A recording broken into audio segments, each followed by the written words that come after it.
Ciao a tutti, homebrewers e appassionati! In un video precedente vi ho mostrato la sfida che ho intrapreso per gioco, cioè quella di provare a riprodurre la famosa birra Saison du Pont partendo da informazioni note su ricetta e procedimenti.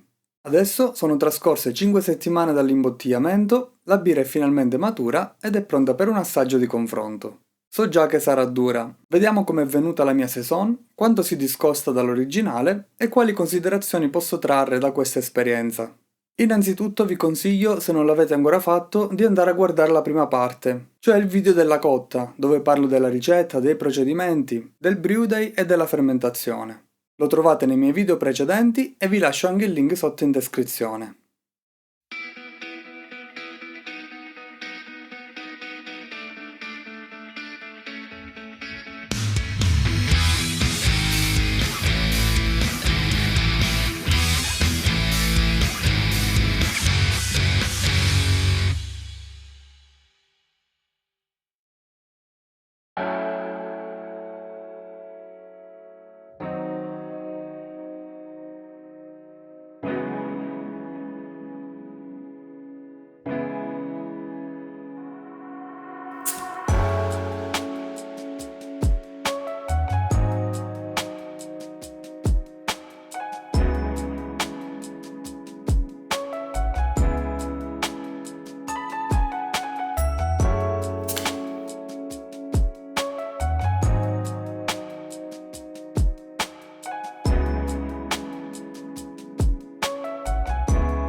Partiamo dall'aspetto.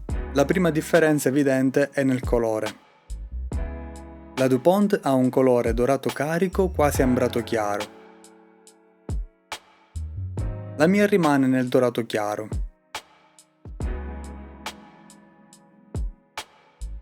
La DuPont appare anche più limpida, ma la mia non ha fatto ancora un lungo passaggio al freddo, che probabilmente la porterà a una maggiore limpidezza nel tempo. Buona la produzione di schiuma per entrambe, un po' più generosa la DuPont, la consistenza è più pannosa in quest'ultima. La ritenzione è simile, ma la DuPont rimane più aderente al bicchiere, indubbiamente migliore. All'aroma la mia ha dei sentori agrumati e freschi, si percepiscono i fenoli caratteristici in primo piano.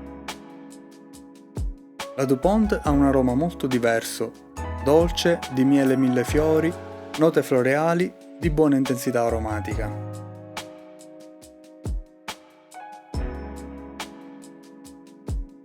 Al gusto la mia Saison ha una base maltata di cereale, aromi speziati in primo piano, esteri fruttati nello sfondo. Un po' di luppolo nel finale, appena un tantino aspro e vegetale.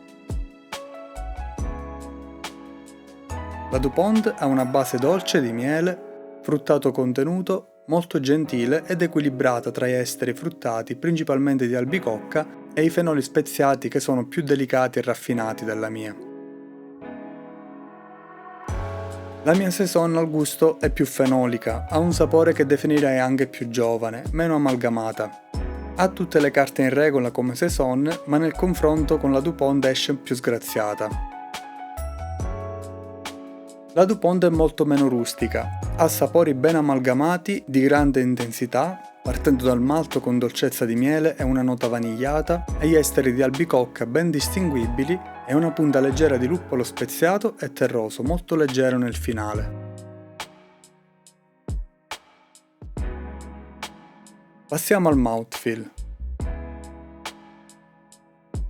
La mia Saison ha un corpo leggero, carbonazione medio-alta ma non eccessiva, buona cremosità per lo stile, non è ruvida all'ingresso, nel finale è secca e mediamente astringente, e rimane l'amaro finale.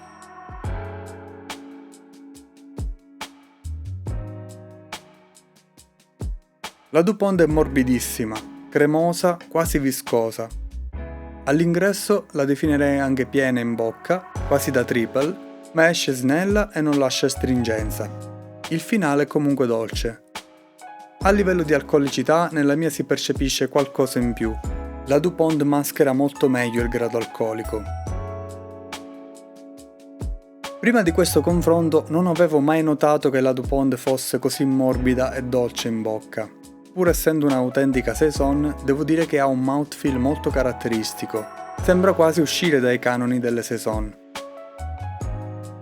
Come impressioni generali, la mia saison ha un carattere rustico che riflette i dettami dello stile per quanto riguarda il carattere speziato, i sentori freschi e agrumati, una buona luppolatura e un taglio più sull'amaro. Secca ed effervescente in bocca, non elegantissima, ci sono delle note che si possono sicuramente migliorare. Il finale, come indica il BJCP, però non deve essere mai dolce. La Dupont invece è una birra di gran carattere, dal gusto pieno, rotondo, profondo e complesso. Molto più raffinata ed equilibrata, con un mouthfeel molto morbido e un finale dolce. A livello gustativo è senza dubbio una birra eccellente sotto tutti i punti di vista, un capolavoro assoluto. Riflettendo invece sull'attinenza ai punti chiavi del BJCP, pur essendo chiaramente indicata tra gli esempi classici, mi sembra un po' fuori su alcuni punti, come l'equilibrio spostato sul dolce e la morbidezza, forse eccessiva, che allontana un po' dalla secchezza ed effervescenza richiesta dallo stile. È stato un confronto molto interessante, ci sono tanti punti da analizzare. Come avete potuto intuire, innanzitutto le due birre sono veramente diverse sotto tanti punti di vista. Non hanno un singolo punto in comune in effetti, per cui questo tentativo non si può definire certamente una replica o un'imitazione. Partendo dal colore e dalle note maltate, forse avevo sottovalutato questo piccolo dettaglio, ma molto rilevante, cioè che la Brasserie Dupont dispone di un impianto a fiamma diretta che è in grado di generare reazioni di Maillard molto intense durante la bollitura. E queste riescono a conferire a un semplice malto pilsner un colore più carico e delle note ricche e mielate. A voler riprovare, qui ci sarebbero due strade da poter seguire. Una sarebbe quella di modificare effettivamente il grist, tagliando il pilsner con dei malti un po' più carichi di colore e di dolcezza, come Vienna o Mary Sotter, e magari anche piccole percentuali di malti melanoidinici. L'altra strada invece sarebbe quella di mantenere il malto pilsner al 100% come prevede la ricetta e di fare una generosa decozione, magari doppia e con buone tempistiche. Anche sulla bollitura, volendo, si può provare a prolungare ulteriormente, passandola da 90 a 120 minuti, quindi 2 ore. Però non saprei dirvi se vale davvero la pena allungare la bollitura ulteriormente e se le differenze poi si vadano veramente a percepire. Certamente l'idea di mantenere il grist fedele alla ricetta per me ha la sua importanza, altrimenti si va un po' a snaturare la ricetta stessa proprio dalla base. Sugli aromi dati dal lievito, nella mia ho potuto constatare che gli esteri erano molto in secondo piano. Questo può essere dovuto a una temperatura di fermentazione non troppo alta nei primi giorni. Dupont inizia la fermentazione a 30 gradi, ma ho già spiegato nel precedente video come e perché il lievito Dupont differisca da quello commerciale. Anche qui però, volendola rifare, proverei magari a partire dai 27 gradi invece che dai 25. Sul mouthfeel e sull'equilibrio generale non saprei effettivamente come lavorare meglio al momento. Magari una maturazione più lunga potrebbe aiutare, ma gran parte del mouthfeel e del carattere della birra è dato dal lievito. Conoscere e gestire il lievito in un birrificio che dispone anche di un suo laboratorio è ben diverso che comprare un lievito e buttarlo nel fermentatore. Una cosa che mi ha stupito però sulla Dupont è stato il suo carattere particolarmente dolce, mielato e morbido. È una birra che conosco e ho già assaggiato diverse volte negli anni, ma qui l'ho trovata veramente molto dolce in questo confronto.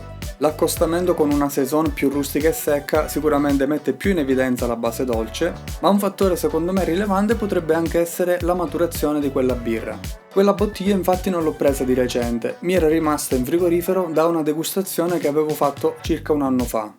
Da allora sempre tenuta in frigo a basse temperature. Effettivamente, guardando anche la data di scadenza che riporta novembre 2026, si tratta di una birra sicuramente nella seconda parte della sua shelf life prevista. Possibilmente la lunga maturazione ha aiutato ad amalgamare un po' i sapori e a far calare un po' l'amaro percepito e aumentare questa dolcezza con un sentore tipicamente mielato. La birra rimaneva comunque piacevolissima e non ho notato neanche il minimo sentore di eventuale ossidazione. Come ingresso in bocca sembra quasi una triple. Sicuramente la Dupont non è tra le saison dal carattere più rustico, sarebbe il caso di provare anche una bottiglia più giovane, ma non penso comunque che cambierebbe le sorti di questo confronto. La sfida di clonare la saison Dupont purtroppo è stata persa. Come dicevo, è stato un po' un gioco, è uscita fuori comunque una buona birra, ma per avvicinarci al carattere della DuPont servono ancora tanti altri step. È interessante per me constatare come, partendo da una ricetta nota e procedimenti vari, si arriva a ottenere poi una birra molto diversa da quella che si cerca di replicare. Purtroppo in gioco ci sono tante variabili non gestibili. Posso dire che a replicare una birra non basta la ricetta. Già tra homebrewers che si scambiano ricette e procedimenti e provano a fare la stessa birra si ottengono risultati molto diversi, quindi ancora di più tra homebrewers e birrifici, soprattutto se grandi realtà. Voi avete mai provato a replicare una birra famosa o di un birrificio? Fatemi sapere le vostre esperienze e se volete commentate qui sotto nei commenti. Se il video vi è piaciuto vi prego di lasciare un like e dei punti hype e se non l'avete ancora fatto iscrivetevi al canale. Ci vediamo al prossimo video.